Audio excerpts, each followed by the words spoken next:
Hello, everyone, and welcome to the Today in Titletown Packers podcast. My name is Griffin. You can follow me on Instagram and Twitter at AllDayPackers. And I'm joined today, as always, by my co-hosts Bron and Mason. How you doing, guys? I'm doing good, man. It's been a while since the Packers have last played, but I'm ready to talk some Packers football with you guys. And also, you can follow me on Instagram and Twitter at Packer Posts. Yeah, I'm doing good as well. You can follow me on Instagram at Lambo Leapers. And today on the podcast, we're going to be going over the game versus Philly from last Thursday. We're going to dive into the game versus Dallas this Sunday, talk a little about the injuries and implications that could have on this game. But first, we're going to get in some news. Davante Adams left late in the game last Thursday against the Eagles. It turned out to be turf toe, so all week he's been considered day-to-day. Adam Schefter said on Monday night that he's unlikely to play in the game this Sunday, but turf toe is like the weather. Every day it changes. You never know what you're going to wake up to, and a lot of guys have turf toe throughout the season and can play through it, so who really knows what Adam's status is for this Sunday? I feel like Adam Schefter's, people are kind of taking that as reporting, but I feel like he was just speculating based on, just the injury itself. So we've seen Adams come back from numerous injuries, including some we thought would be major. He will come back quickly from those, including a helmet-to-the-helmet hit, back against Chicago, Danny Trevathan. So it's kind of hard to speculate whether or not he'll play this Sunday. And Aaron Rodgers kind of echoed a similar sentiment when he was in the locker room for his interview. He was talking about, Adam's toughness, which, he's born with it, He's the kind of player that's born with that kind of toughness to play through or come back quickly from injuries, especially some injuries that you would call major. So I think I really do think he has a chance to play because of his toughness and his will to win. But if he doesn't, I think we'll be okay with MVS and Geronimo and, Jake Kumero's returning. So I think Rodgers can have one of those big games like he always does in that Dallas stadium. Yeah, and if Adams isn't able to go on Sunday, I hope the Packers training staff does the right thing, sits him a game. He has a long rest until the next game. We play Monday against the Lions. But, those last two drives, Aaron did not have Davante. He only had Marquez Valdes-Scantling, Geronimo Allison, Alan Lazard, and Darius Shepard, and he still drove him into the red zone both times. I feel like adding Jake Kumaro back into the mix next week could, help move this offense. Kumaro could step up and kind of fill that role if Adams isn't able to go, and also maybe we'll see Jimmy Graham also step up along with Mercedes Lewis. Yeah, I definitely think Jake Kumaro, ever since he's been on this team and made this active roster, last season, he just has an impact constantly when he's on the field. Like you saw it in the Jets game late last season, in the preseason of both of the years he's been here. He just has an impact and he does his job at a high level. So, I mean, Aaron Rodgers trusts him. He constantly raves about how great of a practice player he is and how great of an on the field player, locker room guy he is. So I do think he's going to, have a big impact on the game, even if it's just for a few snaps and he makes a couple big plays, a couple splash plays. I think he will have a big impact possibly with the loss of Davante Adams this week. And another guy who left during the Eagles game with an injury was starting right tackle Brian Bulaga, who's been having a great year. He went out with a shoulder injury, but he was limited in practice today, which for Brian Bulaga kind of means he was practicing because he gets limited practices a lot of the time because he's a veteran.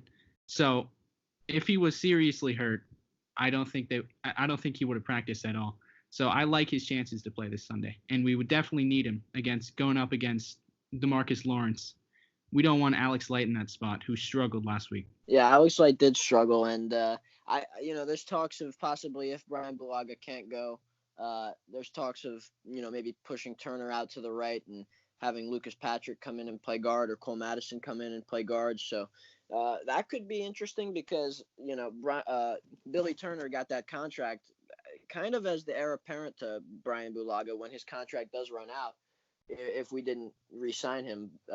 Because that's where he played in Denver. So it'll be interesting if Brian can't go and Bill Turner is moved to the right. That'll be interesting. But I do think it's a good sign to see that Brian did end up practicing today. That's very encouraging in terms of his aspects to play this week. So, and he's going to be huge because we're facing DeMarcus Lawrence and Robert Quinn, two premier pass rushers. And having Bakhtiari and Bulaga out there is just going to be another boost to the offense.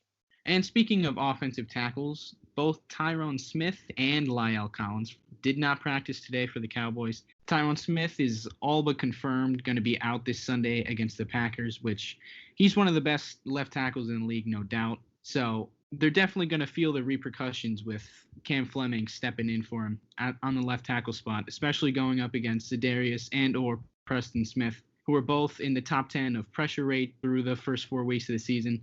And then Lyle Collins, if he's not able to go, I think they'd have to pull out Connor Williams from the left guard spot, put him at right tackle, and then have someone fill his shoes at the guard spot, which if it comes down to that for the Cowboys, I think Mike Pettin is going to have a field day against both of those two.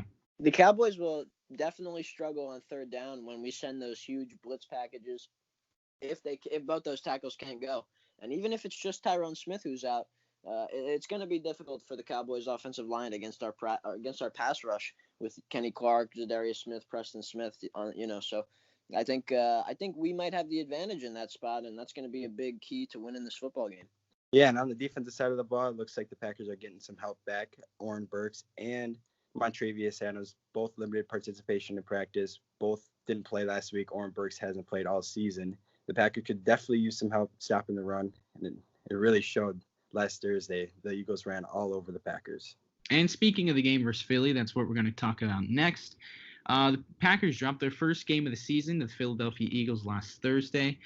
The offense looked a lot better than it has in the first 3 weeks. The defense, quite the opposite. It looked much worse than it did in the first 3 weeks. And particularly the run defense, as Mason was saying, they allowed 33 carries for 176 yards, which is a 5.3 yards per carry. And the Eagles were able to do what the Vikings and Broncos couldn't do, really, which is ride the ground game throughout the entire game and let that lead you to victory.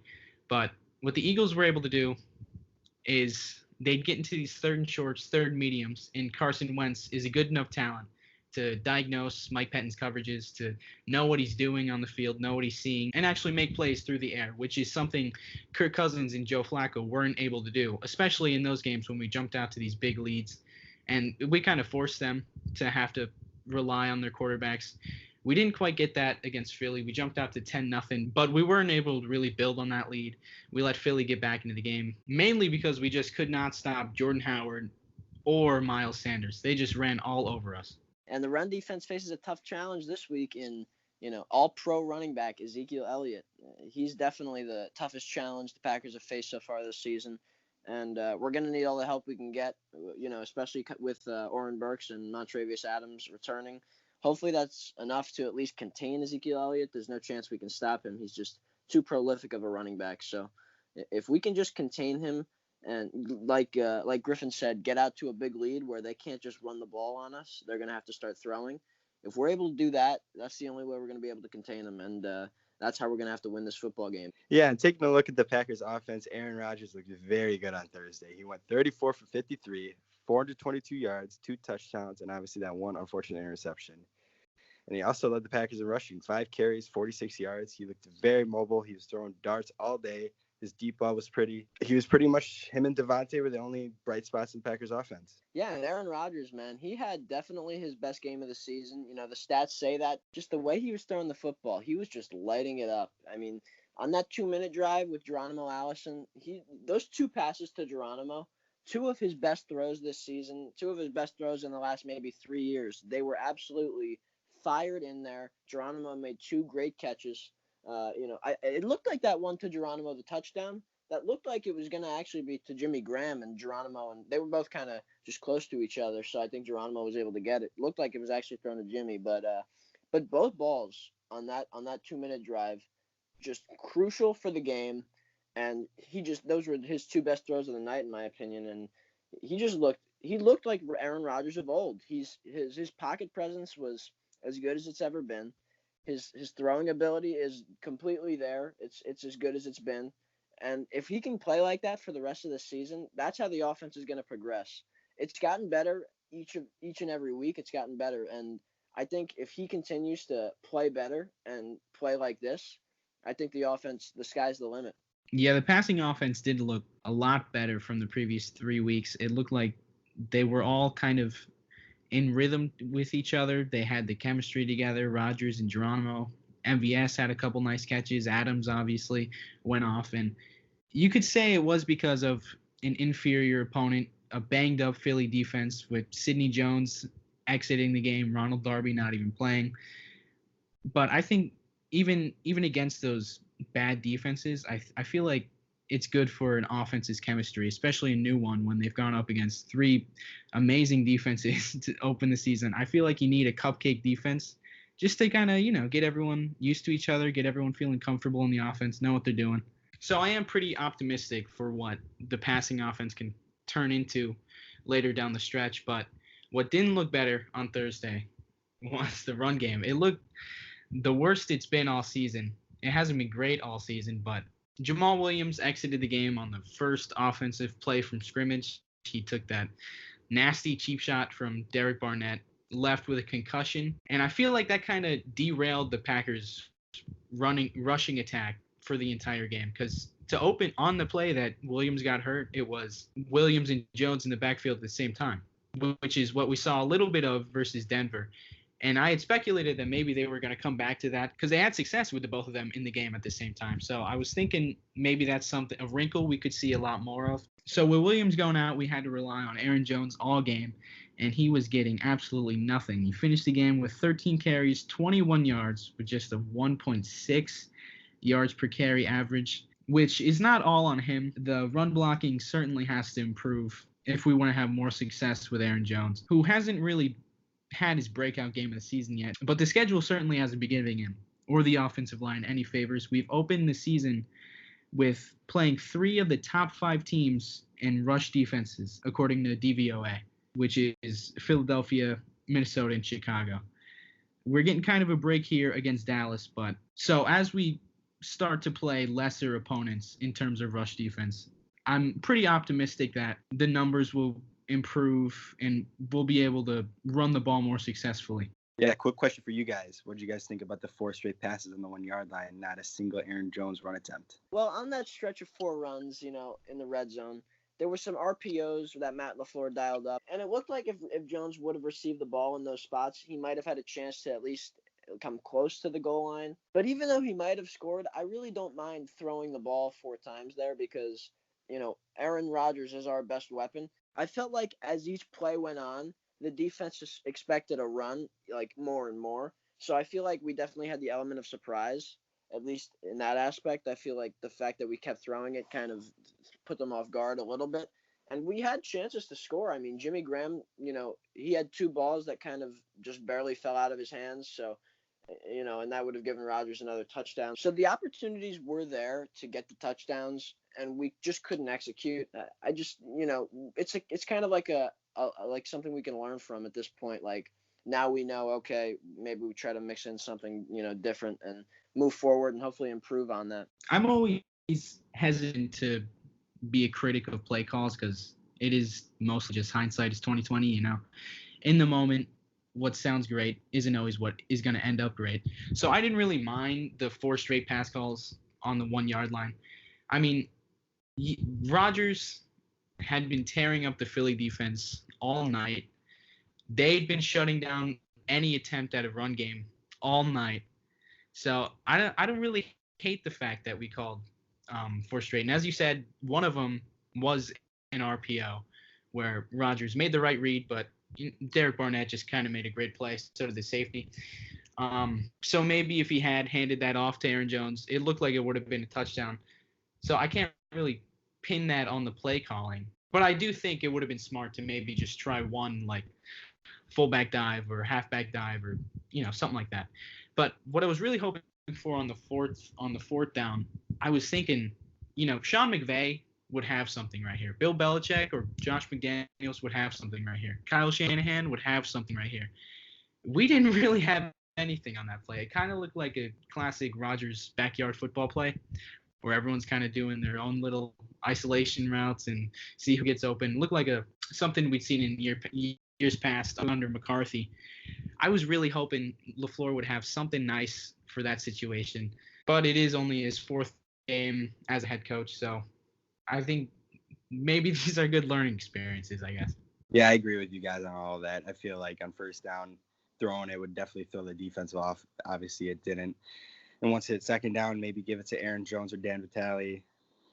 Try to punch it in from there. If it doesn't work, and then you got maybe some more space if obviously we lose yards, maybe we're in the on the 2-yard line or the 3-yard line, we have more space to work with. Try to get a pass play going, because obviously when you're at the 1-yard line, there's only 10 yards to work with, and there's 11 defenders lined up in that end zone.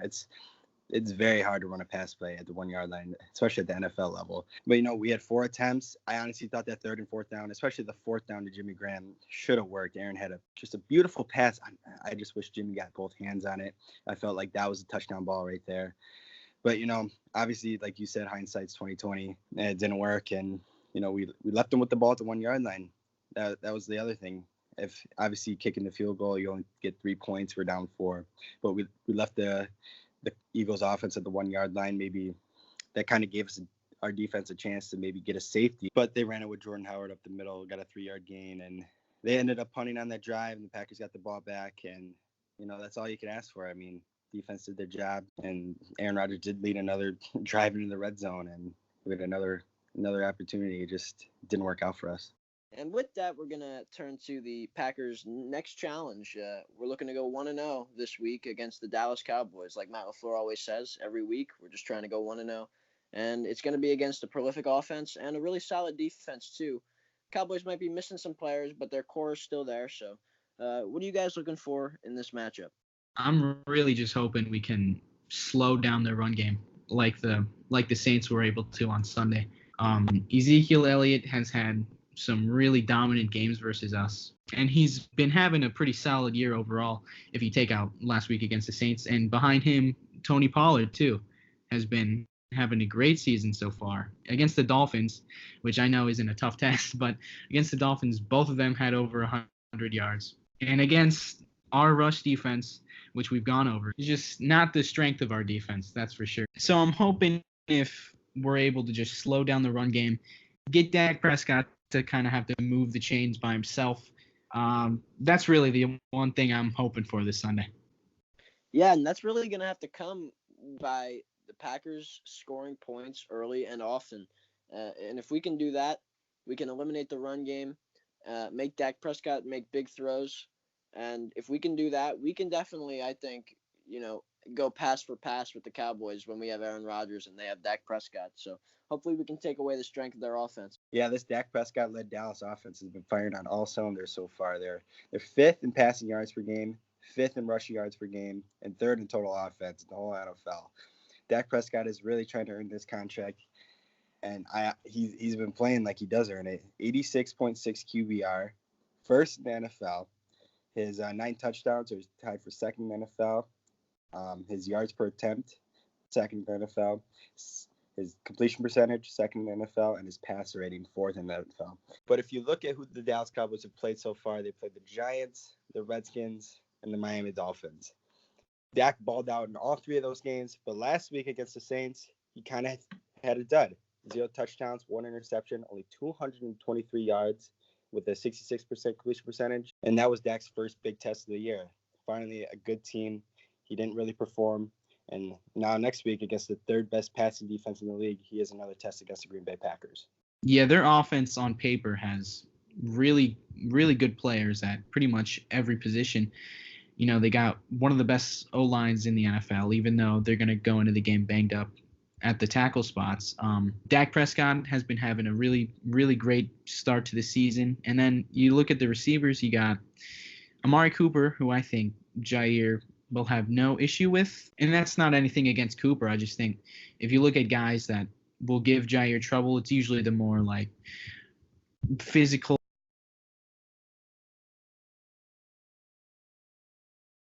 win mostly on their route running abilities. Jair is going to be with them step for step, and he's been able to lock a lot of those kinds of guys down, especially this season.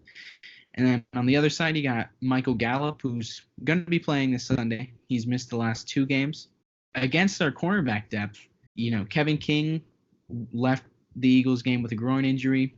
Tony Brown left the game with an injury. So right now, if both of those guys can't go on Sunday, we'd have Josh Jackson most likely going up against Michael Gallup, which is a matchup I would expect Dallas to exploit. I don't like that matchup at all. And you move to the inside, and you got Randall Cobb playing for the Cowboys, which is weird to even say. We'll probably give Tramon Williams slot duties against Randall Cobb. And then Jason Witten, he's not really a downfield threat anymore, but he's still a valuable part of the Cowboys offense. So, yeah, the Packers are going to have their hands full against both the pass and the run this week. Aaron Rodgers and the Packers offense looking to improve and take advantage of, some of the things they did last week in the loss to the Eagles. They'll be looking to improve on what they did, and it'll be against a tough defense in Dallas who has played well, both this year and last year. So it's going to be interesting to see if Matt LaFleur can come out with another impressive game script, which has actually been the most successful part of our offense so far. The game script with, like the first 15 plays, of the game that Matt LaFleur will come out with for Aaron Rodgers. That's really been the most successful part of the offense. So if you can come out with a nice script and we can score early and often, that's how we're going to win this game. Yeah, and if Adams doesn't play this week, it might be hard for the offense to take another step forward. We might have MVS and Geronimo being our two primary receivers. Maybe we'll see a little Jake Kumaro or Darius Shepard in the slot. And if Jamal Williams doesn't go, we'll see Dexter Williams for the first time. It's an unfortunate time to see all these young guys, have their first, time to shine opportunity. But if there's a time to do it, now would be the time. It's going to be interesting to see who the first receivers are off the bench. Last week, the wide receiver 4 was Alan Lazard. He got a lot of playing time last week. But I feel like with Jake Kumaro coming back and Darius Shepard, who quietly had a really nice game on Thursday. He had no receptions, but he was getting open on almost every snap that he played. I feel like Darius Shepard can be kind of morph into the prototypical slot receiver that we're used to seeing in Green Bay. He's really good off the line. He can shake his defender really quick. I'm expecting him to get some more playing time this week than he did last week. I think a possible beneficiary of maybe Adams, sitting out this week would be Dan Vitale, the fullback. I think if we utilize him in the passing game, we can kind of catch the Cowboys off guard a little bit. And he showed a little bit of a flashy play 2 weeks ago when he caught that the wheel route for a near touchdown, about an inch away from a touchdown. I think he flashed something there, and he was flashing a lot of that pass catching ability in the preseason and in training camp. So I think if we can get him involved in the passing game, kind of not only catch the Cowboys off guard, but do something that we haven't done to make up for the loss of Adams if he can't go, I think that'd be a key to a potential Packers victory. Even with Adams healthy, our wide receiver room is pretty young. We have a bunch of young guys and one veteran, obviously Devontae Adams. But just looking at last year, we saw a bunch of contenders add wide receivers through free agency and trade. We saw the Cowboys trade a first-round pick for Amari Cooper. Cowboys ended up actually going to the divisional round of the playoffs. We saw the Patriots add Josh Gordon, ended up winning the Super Bowl. He wasn't a part of that, obviously. And then we look at the Saints, who kind of had a similar wide receiver situation than us. They have Michael Thomas, one great veteran, a bunch of young developmental guys, and they added Des Bryant.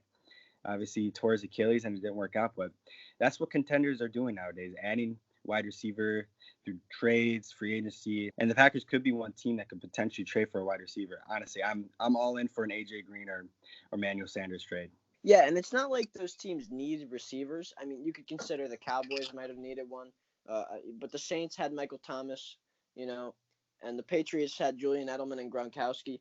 So, it's just like one of those things where if a guy's available and you can make your team better, possibly propel your team to the playoffs or, a championship contender, you kind of go and do it just to, cement yourself as one of the league's top teams. And I think Green Bay can do that here, but it's got to be the right player and it's got to be the right price, or, it's got to be the right deal if it's a free agent. The free agent market isn't very good right now for receivers. I mean, the most notable one out there right now is Des Bryant, but like we've talked about before, we aren't sure how he is in terms of his actual football ability anymore because he hasn't played football in now I think almost 2 years.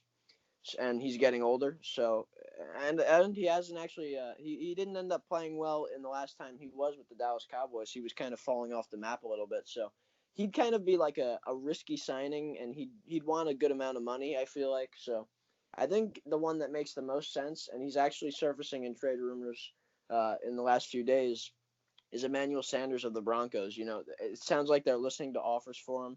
I don't know what they'd be looking for. He is on the last year of his deal, so that would lower his price a bit. But I think I wouldn't offer more than a third rounder for him. But I think that would make it a lot easier to, score points on offense when you have two premier receivers for Aaron Rodgers to use. That would not only, boost the offense on the receiver side, but I think Jimmy Graham would benefit as well because he wouldn't get a lot of attention in the middle of the field with the two guys on the outside. All right, to wrap up the preview, we're going to do if we win, if we lose, just talking about factors that would cause us to win this game and what might cause us to lose this game. So, Bron, if we were to beat the Dallas Cowboys this Sunday, what would it be because of?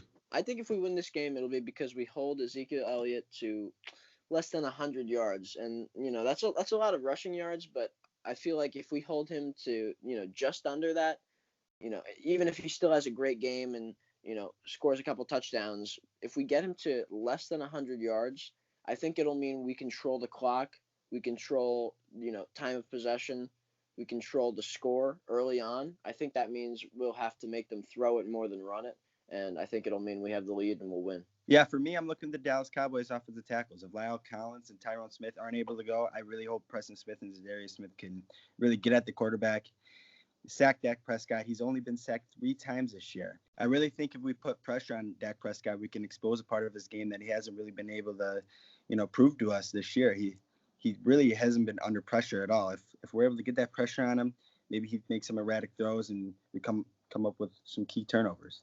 This game for me is going to come down to Matt LaFleur, I think. I think this is his biggest test so far as head coach of the Packers. You're going into this game potentially without Devontae Adams, Jamal Williams, Brian Bulaga, all banged up, key players on your offense. This is going to come down to the game plan Matt LaFleur can create, the weaknesses he can find in the Dallas defense, things he can work on with Aaron Rodgers, looks they like. If we win this game, I think it's going to be because Matt LaFleur has some plays in his back pocket that he's going to save for a crucial third down. Maybe if we get to a 4th and goal, maybe he'll have something this week that he knows is going to work. Since we're coming into this game so limited, so banged up, I think it's going to take a great offensive game plan for Matt LaFleur.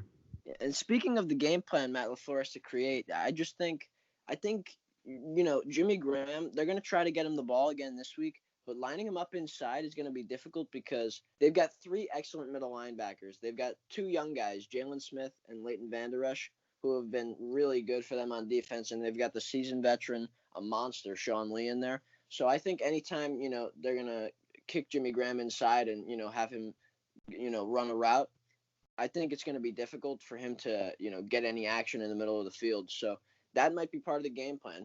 Matt LaFleur might go and say, okay, we're going to struggle to find Jimmy Graham this week because their middle of the field is often locked down. Same thing with maybe Aaron Jones. Maybe Aaron Jones isn't able to get a lot of passing opportunities outside, from the backfield. I just think that middle of the field, he might realize is definitely the strength of their defense. So he might have to consider working a lot more outside stuff, or if he wants to get those guys the ball, maybe splitting them out wide more. Yeah, and that's what's so intimidating about the Dallas defense. They got the 2 guys in the middle at linebacker who are just so athletic and can make plays all over the field. So it kind of makes you want to stay away from the middle. And then on the outside, you got Byron Jones, who could be matched up with Marquez Valdes-Scantling a lot of the time, which I'm sure is a matchup they like. So when you got the outsides locked down and you got the inside locked down, it's going to be hard to move the ball, which is why I think Matt LaFleur is going to have to really come up with something good this week. Their defense really is talented on all 3 levels. You've got, Byron Jones leading the secondary, which is probably the weakest part of their defense, actually. But Byron Jones is a great player. And then they've got, obviously, in the middle, they've got the 3 linebackers. And then, on the defensive front, they've got guys all along that front. And the 2 prolific guys are their defensive ends. So I'm looking forward to the matchup with Aaron Rodgers and the offense versus that defense. And it's going to be, I think the offense has to come in and win this game for us. We have to win a shootout, essentially, with the prolific Dallas offense. Yeah, guys, and if we lose this week, I'm looking at the Dallas run game.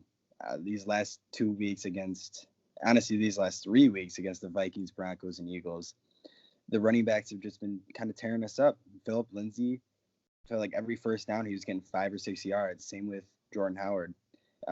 And Zeke Elliott is much better than both of those guys. If we're not able to stop Zeke on first and second down to like short yardage to make Dak Prescott pass on us, I just don't see us really being successful. If the Cowboys are able to get in the red zone, they're just going to keep plowing away with Zeke. They have a really good passing offense. And I just don't want this to turn into another Eagles game where, they run the ball down our throats on first and second down. And, this time around, Dak is going to be able to make a play on third down and keep the drive going. Yeah, mine is similar. I think if the Packers can't win in a shootout with Dallas, I think we're going to end up losing this game. It's interesting because, our defense has played so well the first 3 weeks, but facing a couple of good offenses in a row kind of is going to wake them up a little bit. Hopefully the defense plays better than last week, but I think it's definitely going to be another game, like a shootout game.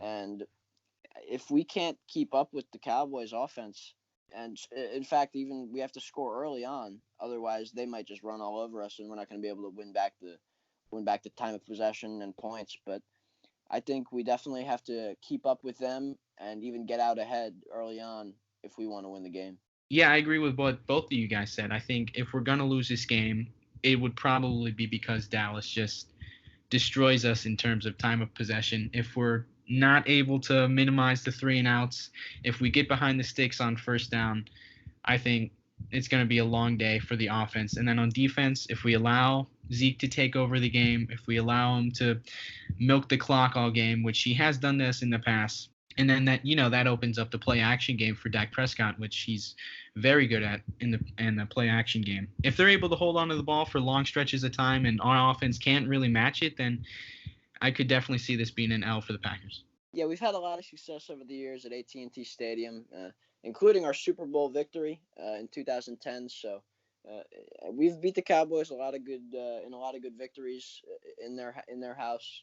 So we have a lot of Packers fans come out there, and we travel well, obviously, in all road games, but especially in Dallas, we do have a lot of fans come out and fill up that stadium. So I think it'll be a big one, and this is going to be huge for just in terms of our season, because this is the difference between 4-1 and 3-2, and we got to come out and beat some of these teams that are going to be in our radar when come playoff time. So I mean, I love that we beat the division guys, the Vikings and Bears, but this is definitely one that we need to come out and win after losing to the Eagles last week.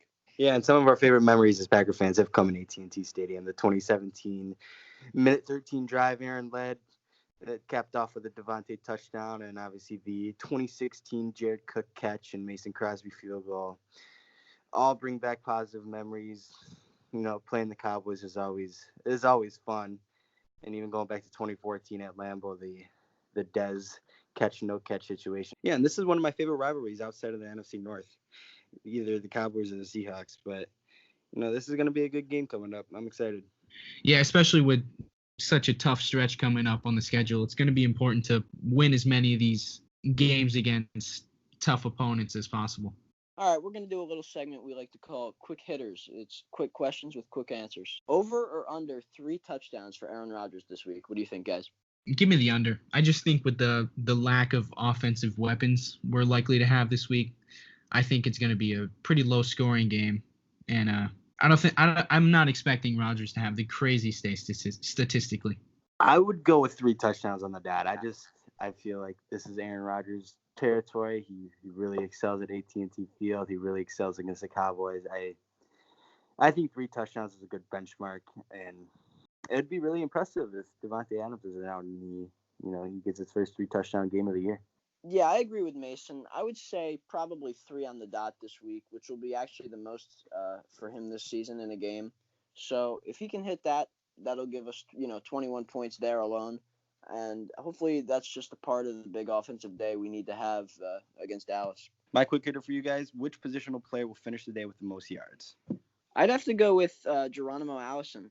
He seems like he's got the trust of Aaron Rodgers completely, as we saw in that 2-minute drive, in the second half, as we saw in that 2-minute drive to end the first half where we got a crucial touchdown. So I think, Rodgers might hit Allison for a couple deep passes, similar to the production that Adams had against the Eagles. Geronimo will face a little bit of Byron Jones, if not a lot of Byron Jones, which could be a difficult matchup. But I think Rodgers will find a way to get him the ball, and he's going to have a big impact on the game. And I do think he'll have the most yards, even more than Aaron Jones. Yeah, I agree with you. I'll go with Geronimo as well. I think we're going to see a lot of Byron Jones on MVS, so I don't think he'll be a huge factor in this game. I think if you take out Adams, who does Rodgers trust more out of those three guys? It's probably going to be Geronimo Allison, and we've seen their chemistry. I think we're going to see a lot of that this week. One guy I wouldn't be surprised if he had a kind of breakout game. I brought him up earlier, Darius Shepard. I think he's going to see a lot more looks this week. I think we're going to utilize him a lot more, not just thrown into the game because of injury.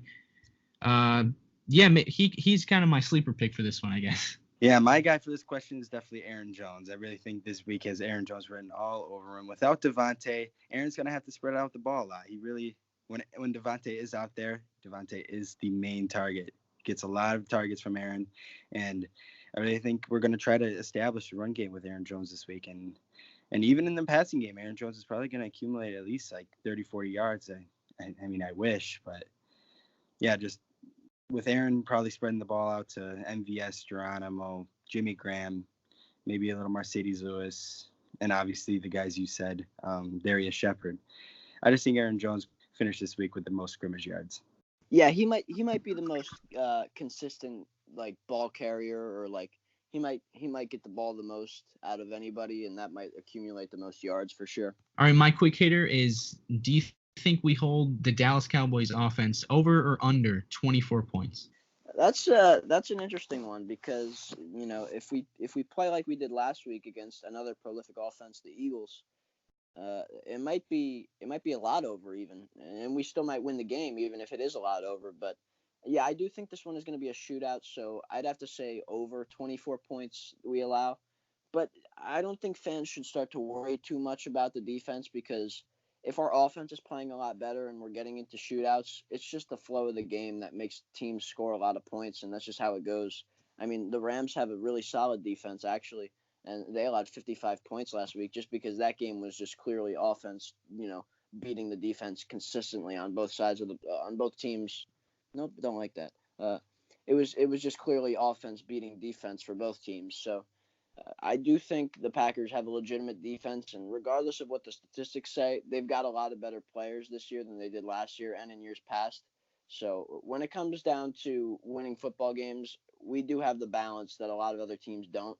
And I think if our offense continues to get better and win some shootout games, while our defense can win some games for us down the line too, I think having that balance of having both sides of the ball be able to win games, I think that'll come into play here. Yeah, Bron, I 100% agree with you too. 24 points is kind of an easy benchmark for the Cowboys to hit. They've already hit 30 3 times this year, and they're coming off a down week, only scoring 10, and the Packers' run defense is probably looking very appetizing to Zeke and that offensive line. So yeah, and I expect this game to be a shootout, and I expect both teams to score over 24 points.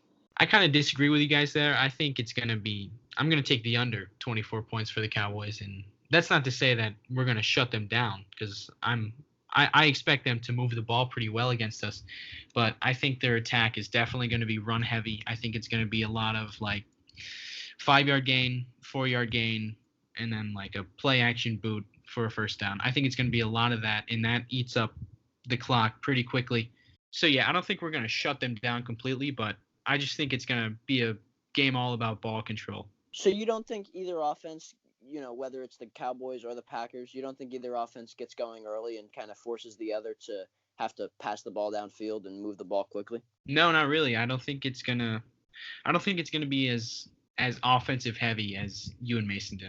I bet many people thought that Sunday night game, Saints versus Cowboys, was going to be a high-scoring game, and the final score was only 12-10. So I'm kind of with you there, Griff. This game could really go either way. All it takes is one play for one offense to get out to an early lead. Then the offense changes their game plan, tries to respond to that, and then it could turn into a shootout right from there. It's hard to predict with these two teams, especially with it only being Week 5, and neither of them have really found their identity yet. Yeah, and it's definitely difficult to predict something like that when both teams are really balanced on both sides of the ball, where either their offense or defense can kind of win them games at this stage of the season. But we'll see on Sunday. It's going to be a great game, and hopefully it'll lead to a Packers victory. And that's going to do it for us for the Today in Titletown podcast. Thanks to my co-hosts, Mason and Griffin. We'll see you next week. Go Pack Go.